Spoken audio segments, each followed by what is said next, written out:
திமுக அதிமுகவை விட மிக மோசமான ஊழல் ஆட்சியாக தாவே காட்சியிருக்கும்.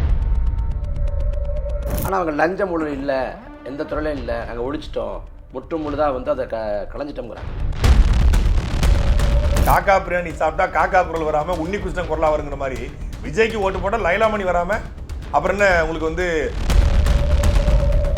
மூன்றாம் தர நான்காம் தர கேடுகட்ட கேவலமான அயோக்கியத்தனமான பேச்சாளர் லைலாமணி. எங்களுக்கு அதெல்லாம் பத்தாதுங்க, நாங்கள் ஒரு எஃப்ஐஆர் ஆல்டர் பண்ண போகிறோம், செந்தில் பாலாஜி A1 அக்யூஸ்ட் போடுங்க, அதுக்கு உங்களுக்கு தைரியம் இருக்கா? முதல்வன் படத்தை வந்து உட்கார்ந்து பார்த்து அதை ரீக்ரியேட் பண்ணிட்டு இருக்காங்க. குதிரை பேர என்னன்னே தெரியாது, சோஃபான என்னன்னே தெரியாது, வாயில் விரல வச்சா கடிக்க தெரியாதுங்கிற மாதிரி கடந்த ஆட்சியில் ஃபிக்ஸ்டு இவ்வளோ கொடுத்துருப்பாங்க. இங்கே ஃப்ளெக்சிபிள் கொடுக்குறத வாங்கிக்கிறாங்க. அவர் எது எடுத்தாலும் நேரும்பாரு, இவர் எது எடுத்தாலும் தாண்டினார். அவர் மோடி, இவர் பெரிய கேள்வி.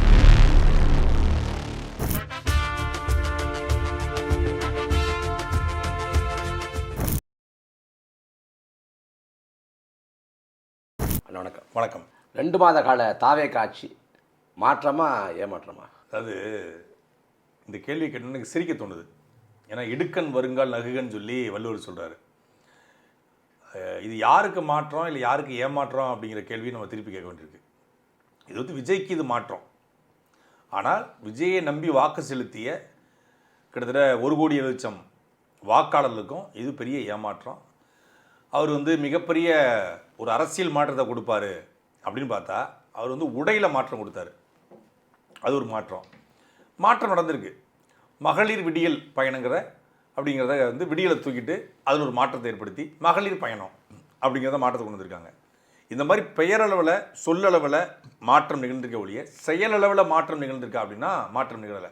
முதல்வன் படத்தை வந்து உட்கார்ந்து பார்த்து அதை ரீக்ரியேட் பண்ணிட்டு இருக்காப்புல. பாடல்களுக்கு வந்து ரீக்ரியேட் பண்ணுவாங்க.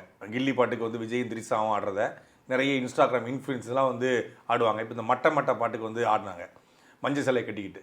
அதுபோல் இவர் வந்து படியில் ஏறுறது, படியில் இறங்குறது, விவேக் பண்ணுவார்ல படிக்காத படத்தில் டான்னா அப்படி தான் இருக்கணும் அப்படிங்கிற மாதிரி முதலமைச்சராக அப்படி தான் இருக்கணும், கோட் சூட் போட்டுக்கிட்டு படியில் இறங்கி வர்றாரு. அங்கே அருண்ராஜ் கூட வராரு.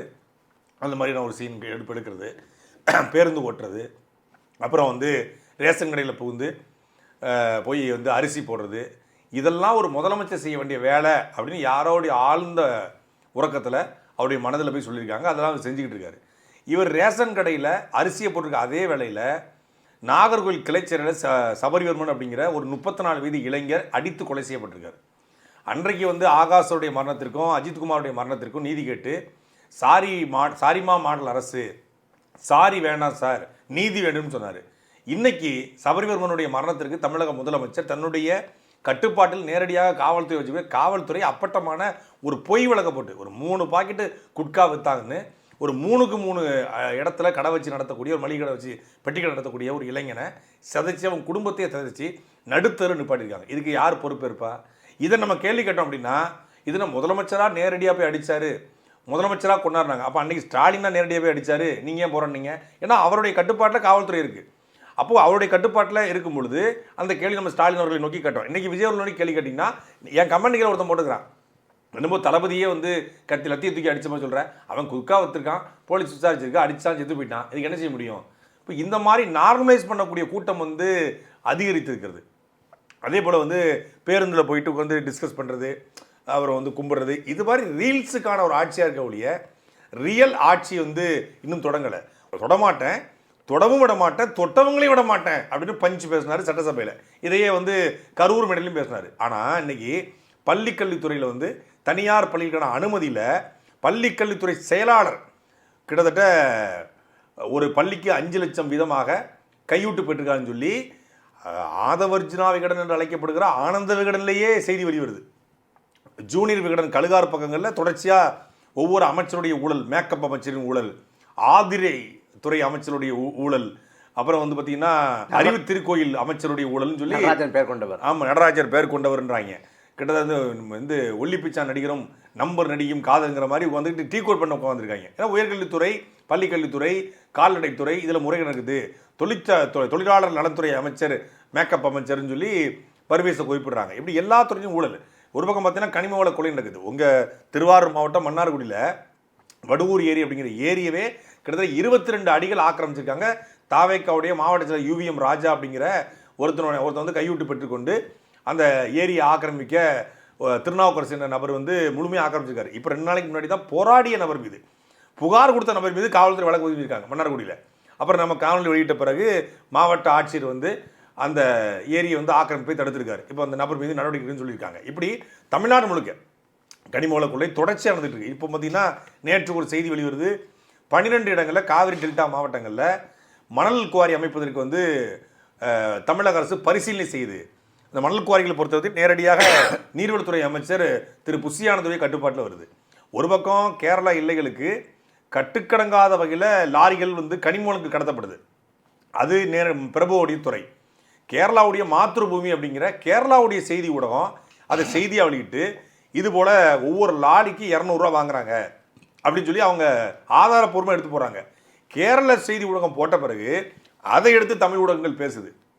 கனிமவளத்துறை ஊழல் இங்கே மணல் கொள்ளையை தொடங்குவதற்கான திட்டத்தில் இறங்கிட்டாங்க. எந்த வகையில் சம்பாதிக்கலாம், கடந்த ஆட்சியில் ஃபிக்ஸ்டு இவ்வளோ கொடுத்துருப்பான்னு, இங்கே ஃப்ளெக்சிபிள் கொடுக்குறத வாங்கிக்கிறேங்க, கேட்டதை கொடுக்கணும் அவங்க ஆச்சு, கொடுக்குறத வாங்கிக்கிறங்க இவங்க ஆச்சு. ஆனால் அவங்க லஞ்சம் ஊழல் இல்லை, எந்த துறையிலும் இல்லை, நாங்கள் ஒழிச்சிட்டோம், முற்று முழுதாக வந்து அதை களைஞ்சிட்டோங்கிறாங்களே. செங்கல்பட்டு மாவட்டத்தில் ஒரு ஊராட்சி மன்ற தலைவர் தாவேக்கால மாம்பாக்கத்தில் அவர் பேர் வீராசாமி, ஊராட்சி வீராசாமி, அவர் வந்து 1.5 லட்ச ரூபா உள்ளூர் கான்ட்ராக்டர் வாங்கின வீடியோ வந்திருக்கு. என்ன லஞ்சம் இல்லை, லஞ்சமே இல்லை அப்படின்னு சொல்கிறீங்க. அப்போ ஜூனியர் வீடன் மீதும் ஆனந்த வீடன் மீதும் வழக்கு தொடுக்க வேண்டியதானே, எங்கள் மீது புகார் கொடுக்காதீங்கன்னு சொல்லி, எங்கள் மீது பொய்யான அவதூறு பரப்பாதீங்கன்னு சொல்லி. எத்தனையோ நம்ம வந்து ஒரு சாம்பிளுக்கு வேணால் அந்த செங்கல்பட்டு சொல்லலாம். இது போல் வந்து தமிழ்நாடு முழுக்க கல்குவாரியில் போய்ட்டு தாவேக்கோட ஒன்றிய செயலர் வேலூரில் போய் பணம் கட்ட வீடியோ சமூகங்களில் வைரலாக பரவுது. இந்த மாதிரி வீடியோ வெளிவந்தால் நடவடிக்கை எடுக்கிறாங்க.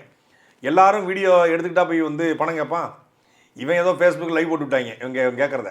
இப்படி தமிழ்நாடு முழுக்க நான் அடித்து சொல்கிறேன், தாவேக்காவோட அத்துணை மாவட்ட செயலரும் இன்க்ளூடிங் சென்னை உட்பட அத்துணை மாவட்ட செயலர்களும் அரசு தரப்பு வழக்கறிஞர் நியமனத்திற்கு உயர்நீதிமன்றங்கள் 25 லட்சம், மாவட்ட நீதிமன்றத்துக்கு 15 லட்சம், அதுக்குடைய மேஜிஸ்ட்ரேட் நீதிமன்றங்களுக்கு வந்து 10 லட்சம், சார்பு நீதிமன்றங்களுக்கு வந்து 5 லட்சம் வாங்கி 100 கோடி ரூபா வசூல். இதை ஆதாரப்பூர்வமாக தாவேக்காவோட வழக்கறிஞர் அணி விழுப்புரம் பொறுப்பாளர் யான சௌந்தரி சென்னை உயர்நீதிமன்றத்தில் வழக்கு தந்திருக்காங்க. மன்னார்குடியினுடைய தாவேக்கா வழக்கறிஞர் சௌந்தரி, அவங்க பேர், இவங்க பேர் யான சௌந்தரி, அவங்க பேர் சௌந்தரி, பெண் வழக்கறிஞர். அவங்க ஒரு வீடியோ பேசுகிறாங்க, இந்த மாதிரி நான் தொடர்ச்சியாக கட்சிக்காக வேலை பார்த்துருக்கேன், மக்கள் இயக்கத்திலேருந்து இருக்கிறேன், ஆனால் எனக்கு பொறுப்பு தராமல் இந்த மாதிரி வந்து பணத்தை வாங்கிட்டு கொடுத்துருக்காங்க. மன்னார்குடியை பொறுத்தவரை அன்புன்னு சொல்லி திமுகவோட வழக்கறிஞர், அவருக்கு மன்னார்குடி தாவேக்காவோட மாவட்ட செயலர் யுவிஎம் ராஜா பணத்தை வாங்கிட்டு போஸ்ட் போட்டிருக்காப்புல. அதே போல் திருச்சியில், அப்புறம் முசிறியில், கன்னியாகுமரியில், இன்றைக்கி ராமேஸ்வரத்தில், அப்புறம் வந்து திருநெல்வேலியில், தூத்துக்குடியில், எல்லா இடங்கள்லையும் மாவட்ட செயலர் பணம் வாங்கியிருக்காங்க, அமைச்சர்கள் பணம் வாங்கியிருக்காங்க. எல்லா அமைச்சருமே கை நீட்ட ஆரம்பிச்சுட்டான். அதிகாரிகள்கிட்ட வந்து அதிகாரிகள் வந்து ஒரு பக்கம் ஆட்ட ஆரம்பிச்சிருச்சு. ஒரு நான் வெளிப்படையாக சொல்கிறேன், நீங்கள் எழுதி வச்சுக்கோங்க, திமுக அதிமுகவை விட மிக மோசமான ஊழல் ஆட்சியாக தாவேக்கா ஆட்சி இருக்கும். ஊழலை ஒழிப்புன்னு சொல்கிற ஒரு ஆட்சி தான் ஊழலால் வீழ்த்தப்படும் அப்படிங்கிறது தான் என்னுடைய கருத்து.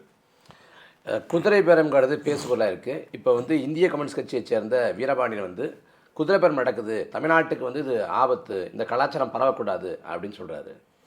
அது மே 4ஆம் தேதி இவங்க வந்து வெற்றி பெற்றதாக செய்தி வெளிவருது. மே 5ஆம் தேதி இரவே மன்னார்குடி சட்டமன்ற உறுப்பினர் காமராஜை காருக்குள்ளே வச்சு கையெழுத்து வாங்கினாங்கல்ல, அன்னைக்கே தெரிஞ்சிருச்சு இது குதிரை பேரம்னு. இவங்க குதிரை பேரம் பண்ணுறாங்க, இவங்க திருடிட்டு பனையூருக்கு கடத்திட்டு போயிடுவாங்கிற நம்பிக்கையில் தான் கடத்திட்டு போயிடுவான்னு சொல்லி தான் இவர் கடத்தி கொண்டு போய் புதுச்சேரியில் வச்சுருந்தார். யார்? எடப்பாடி பழனிசாமி. இவருக்கு பயந்து போய் தான் அவர் எடப்பாடி பழனிசாமி தனி கவர்மெண்ட் ஃபார்ம் பண்ண போகிறாங்க. உண்மையே சொல்ல போனால் தாங்கிட்டு இருந்த அந்த 47 பேர் போயிடக்கூடாது, இவங்க ஏதோ உருவிடக்கூடாது. ஏன்னா இவர் தெரியும் இவங்க போகிற வீக்னஸ் இருக்குது, நீங்கள் வந்து டக்குன்னு மாம்பழத்தை பார்த்தோன்னே இதாக இருக்காங்க பாயிறாங்க அப்படின்னோடனே கட்டுப்படுத்தி கொண்டு போய் புதுச்சேரியில் வச்சுருக்காப்புல. அப்படி இருந்தும் ஒரு 6-7 பேர் உருவிட்டாப்புல.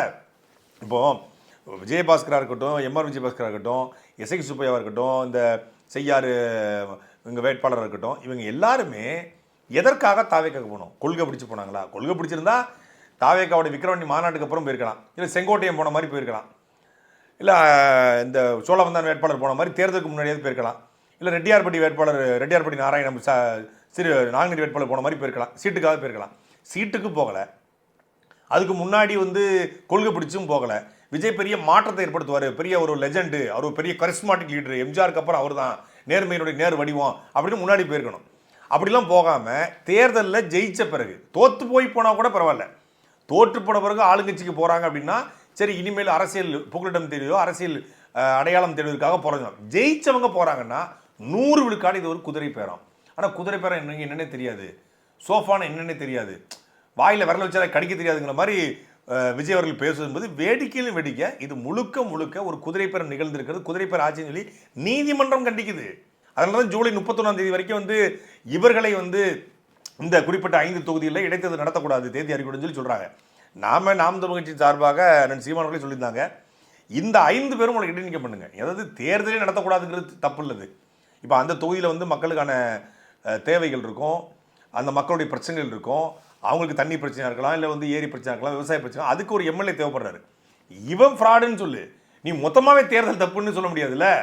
அந்த அடிப்படையில் அந்த 5 வேட்பாளரை நீ நிற்கக்கூடாது, அவங்கள மொத்தமாக தகுதி நீக்கம் பண்ணுங்க, 5 ஆண்டுகளுக்கோ 10 ஆண்டுகளுக்கோ நிற்கணும்னு சொல்லுங்கள், இடைத்தேர்தல் நடத்துங்க, வேறு தகுதியான ஆட்களை நிப்பாட்டும் அப்படிங்கிறதான் நம்முடைய நிலைப்பாடு. அதனால் குதிரை பேரம் வீரபாண்டியன் சொல்வது போல பல்வேறு அரசியல் தலைவர்களுக்கு சொல்கிறாங்க. வைகோவே வெளிப்படையாக ஒத்துக்கிட்டாரு, நீங்கள் வந்து 2 பேர் ராஜினாமா பண்ண சொல்லுங்கள், எந்த தொகுதி வந்து நான் பிரச்சாரம் பண்ணேன், 2 தொகுதி ராஜினாமா பண்ணால் அந்த தொகுதி தான் போக முடியும், ஆனால் அவர் சொல்ல நீ எங்கே வர சொல்லி அங்கே வர்றேன் அப்படின்னு விஜய் சொன்னார், என்கிட்டே சொன்னார் அப்படிங்கிறாப்புல அப்படின்னு. அப்போ வைகோ வந்து மறுநாள் காலை பார்த்தீங்கன்னா அவர் அப்படி சொல்லலை, நான் தான் சொன்னங்கிறாரு. கரூர் விஜயபாஸ்கர் என்ன சொல்கிறாப்புலன்னா அப்ரோச் பண்ணாங்க, எங்களுக்கு எல்லாமாக வழிநடத்தியது ஆதவர்ஜினான்னு மேடையில் பேசுறாரு.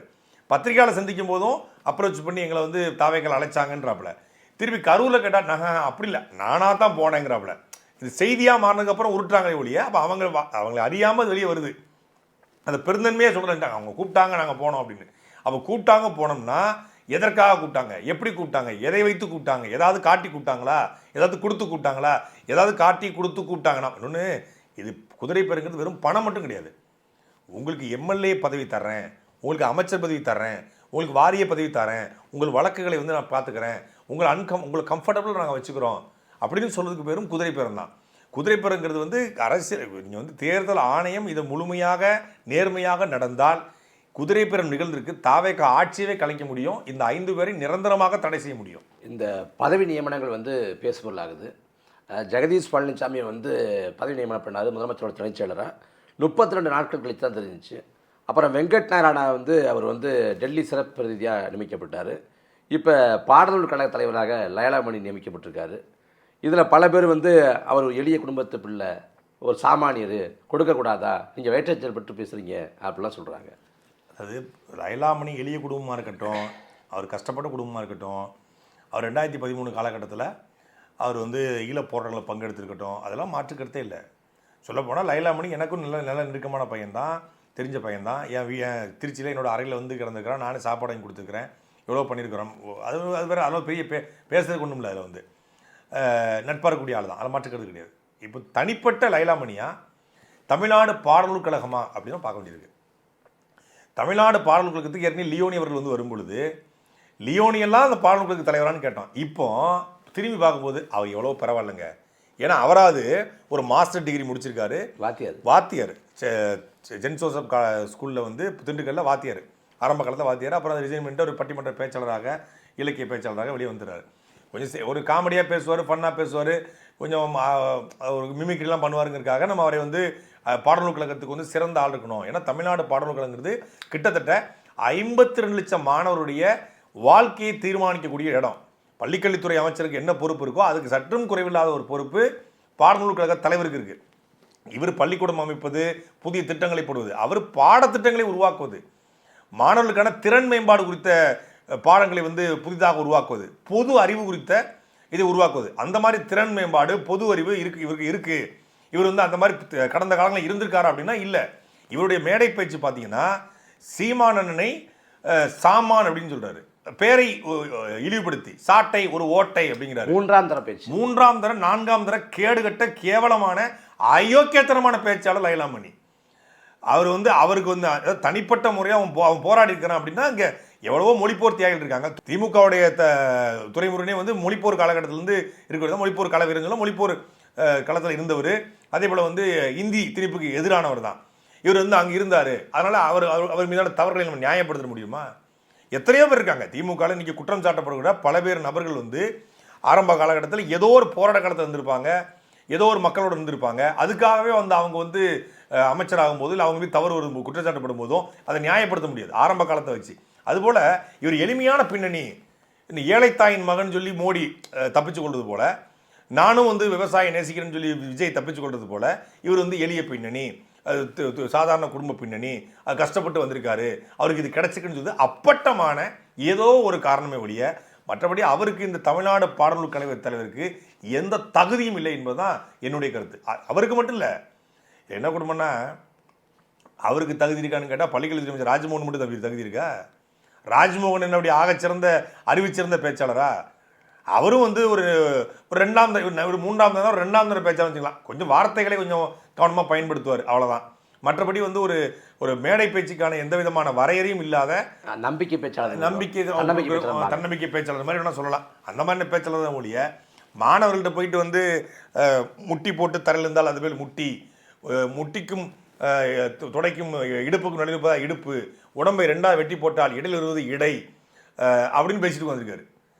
ஒரு அடிப்படை லாஜிக்காக ஒரு அறிவியல் பூர்வமாக மாணவர்கள்ட்ட கருத்துக்களை முன்வைப்பது, ஒரு காமராஜர் குறித்து, ஒரு இமானுவேல் சேகரனார், ஒரு முத்துராமலிங்கர் குறித்து, இமானுவேல் சேகரனார் குறித்து, அதே போல் சுதந்திர போட்ட தியாகிகள் குறித்து, இல்லை வந்து அப்துல் கலாம் குறித்து அறிவியல் பூர்வமாக பேச வேண்டிய ஒரு பள்ளிக்கல்வித்துறை அமைச்சர், மாணவர்களை மோட்டிவேட் பண்ண வேண்டிய பள்ளிக்கல்வித்துறை அமைச்சர் இந்த மாதிரி பேசிக்கிட்டு இருக்காரு. அப்போ அவரை வந்து பள்ளிக்கல்வித்துறை மட்டும் இல்லாமல் பள்ளிக்கல்வித்துறை, திரைப்படத்துறை, செய்தி தொடர்புத்துறை, தமிழ் வழித்துறை, 4 துறையை கொடுக்குற அளவுக்கு அவருக்கு தகுதி இருக்கா அப்படிங்கிற கேள்வி இருக்குது. புஷியானதுக்கு தகுதி இருக்கான்னு கேள்வி இருக்குது, ஆதவர்ஜனாவுக்கு தகுதி இருக்கான்னு கேள்வி இருக்குது, நிர்மல்குமாருக்கு அந்த தகுதி இருக்கான்னு கேள்வி இருக்குது. அதெல்லாம் தாண்டி முதலமைச்சருக்கு தமிழ்நாடு முதலமைச்சர் விஜய்க்கு தகுதி இருக்கா? அப்படி பார்க்கும்போது இவரே முதலமைச்சர் ஆகும்போது இவர் தமிழ்நாடு பாடல்களுக்கு தலைவராகக்கூடாதா? நீங்களும் போட்டுங்க, நானும் போட்டிருந்தேன். நீங்கள் வந்து காக்கா பிரியாணி சாப்பிட்டா காக்கா குரல் வராமல் உன்னி கிருஷ்ணன் குரலாக வருங்கிற மாதிரி விஜய்க்கு ஓட்டு போட்டால் லைலாமணி வராமல் அப்புறம் என்ன உங்களுக்கு வந்து பிரின்ஸ் கஜேந்திர பாபா வருவார்? இந்த கரூர் பரப்புரையும் போது விஜய் திரும்ப திரும்ப ஒன்று பதிவு பண்ணுறாரு, என் மேலே பழி போடுறாங்க தொடர்ச்சியாக இதை பேசி ஒரு இடத்துல வந்து மக்களை நம்ப வைக்கிறது போல் இதை செஞ்சுட்டாரு. பழி போடுறாங்க, அம்மா அவர் மேலே தப்பு இல்லை, தப்பும் பண்ணலை அப்படின்னு. இல்லை, ஆட்சி அதிகாரம் வருவதற்கு முன்னாடி பழி போட்டாங்கன்னு சொல்கிறதுல கூட ஒரு அரசியல் லாஜிக் இருக்குது.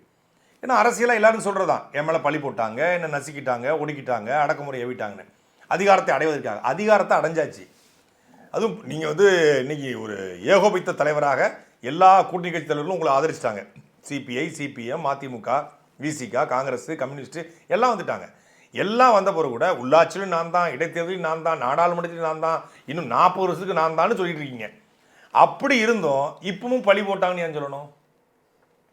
கரூர் காவல்துறை செய்த மிகப்பெரிய வரலாற்று பிழைக்கு அது கரூர் காவல்துறை இப்பொழுது அசிங்கப்பட்டு கொண்டிருக்கிறது. அதாவது இதே கரூரில் செந்தில் பாலாஜி ஆட்சி, அதாவது திமுக ஆட்சிக்கு வந்தால் செந்தில் பாலாஜி ஆற்றுக்குள்ள இறங்கி மண்ணெண்ண சொன்னார். 11 மணிக்கு தளபதி கையெழுத்து போட்டால் 11:05 மண்ணெல்லுங்க அப்படின்னு சொன்னார்.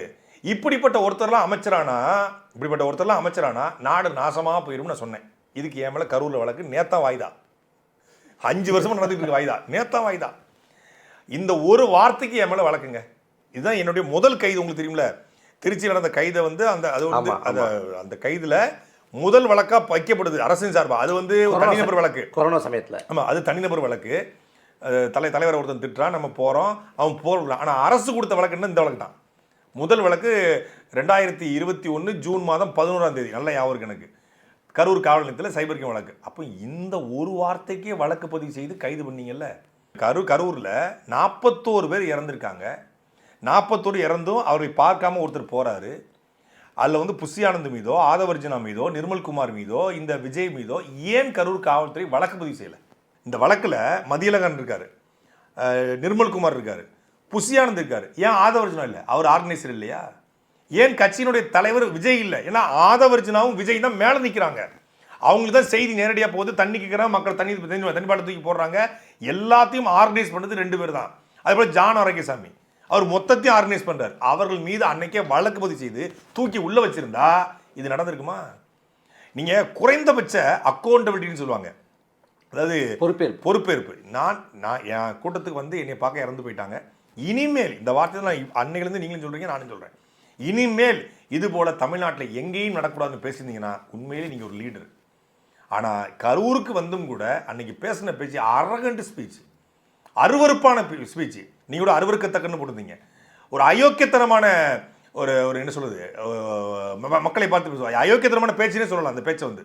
அவ்வளவு, அதாவது கொஞ்சம் கூட மனசாட்சி இல்லாமல் காலையில் 8:30 மணிக்கு அவர் வந்து நாமக்கல் வருவார், 12:30 மணிக்கு கரூர் வரணும்னு சொன்னாங்க.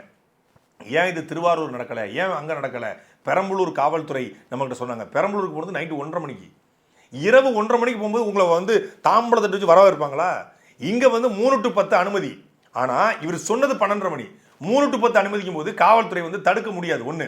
அப்படி இருந்தும் கரூர் டிஎஸ்பி, கரூர் இன்ஸ்பெக்டர் 2 பேருமே இவங்களை தொடர்பு கொண்டு 5:30 மணிக்கு மேலே நீங்கள் உள்ளே வந்தீங்கன்னா கேஷுவாலிட்டி நோக்கி போகும், ஏன்னா ரொம்ப இதாக மாறிக்கிட்டு இருக்குன்னு சொல்கிறாங்க.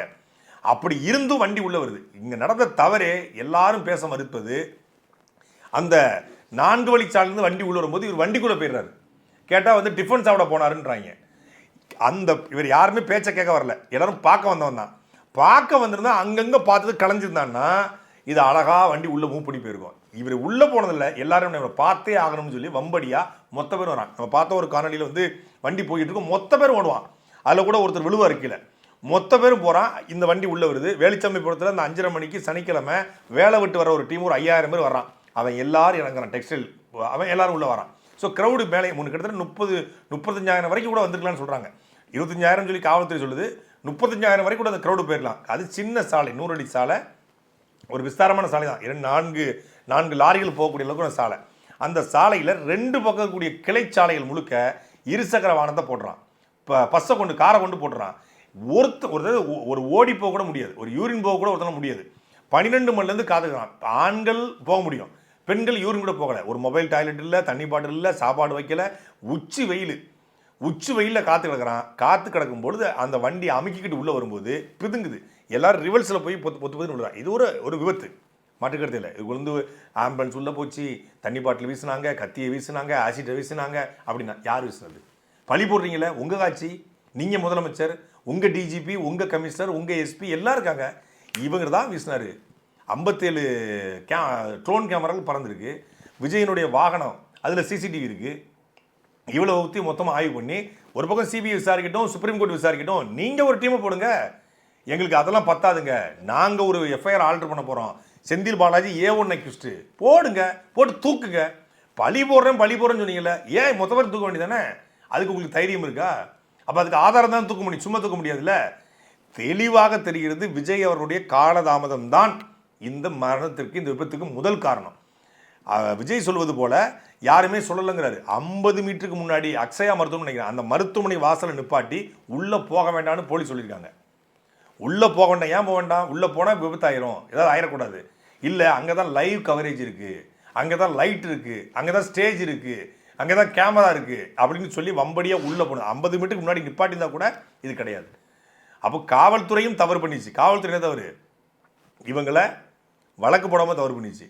இவங்க முழுக்க தவறை போய் பண்ணி கொண்டு அப்புறம் இவ்வளோ நடந்தும் கூட காவல்துறைக்கு நன்றி சொல்லி என்னை நம்ப வச்சு ஏமாற்றிட்டாங்கன்றாப்புல. நம்ப வைக்கிற அளவுக்கு நீ என்ன குழந்தையா? நீங்கள் அவ்வளோ சின்ன பையனா? நீங்கள் உங்களை நம்ப வைக்கிறதுக்கு நம்ப வச்சு ட்ராப்பில் கொண்டு சிக்க வச்சுட்டாங்க அப்படிங்கிறது முழுக்க வந்து இதை தன்னை காப்பாற்றி கொள்ள தன்னை நம்பியிருக்கிற கூட்டம். நான் என்ன சொன்னாலும் நம்புவோம், இந்த கூட்டத்துக்கு இப்படி பேசினா போதும், இந்த பழி போடுறான்னு சொல்லி பண்ணிடலாம். அதாவது வெளிப்படையே சொல்லப்போனால் அங்கே பிஜேபி என்ன பாலிடிக்ஸ் பண்ணுதோ அதே பாலிடிக்ஸ் இங்கே பண்ணுறாப்புல. அவங்க காங்கிரஸ் மேலே பழி போடுவாங்க, இவங்க திமுக மேலே பழி போடுறாப்புல. அவர் எது எடுத்தாலும் நேரும்பார், இவர் எது எடுத்தாலும் ஸ்டாலின்ங்கிறாரு. நீங்கள் அந்த பாருங்கள், அவரும் ப்ரெஸ் மீட்டை சந்திக்க மாட்டார், இவரும் ப்ரெஸ் மீட்டை சந்திக்க மாட்டார். அவரும் ஏழை தாயின் மகன்பார், இவர் வந்து ஏழை இயக்குனரின் மகன்கிறாரு. அவரும் வழியோடு வந்தோம்னாரு, இவரும் வழியோடு வந்தங்கிறாரு. அதே மாதிரி அவரையும் இந்த பாவலா பாலிடிக்ஸ், இவரும் பாவலா பாலிடிக்ஸு. அவர் வந்து இந்த ஏழைகளுக்கான சின்ன திட்டங்களை கொடுக்குறதுன்னு சொல்கிறது, இவரும் ஏழைகளுக்கான திட்டங்கள் கொடுக்குது. அவர் கார்பரேட் அடிமை, இவரும் ஒரு கார்பரேட் அடிமை. அவரும் பகட்டு விட, இவரும் பகட்டு விட. அவரும் கோட்டு, இவரும் கோட்டு. அவர் மோடி, இவர் பெரிய கேடி. அவ்வளோதான் வித்தியாசம். நன்றி.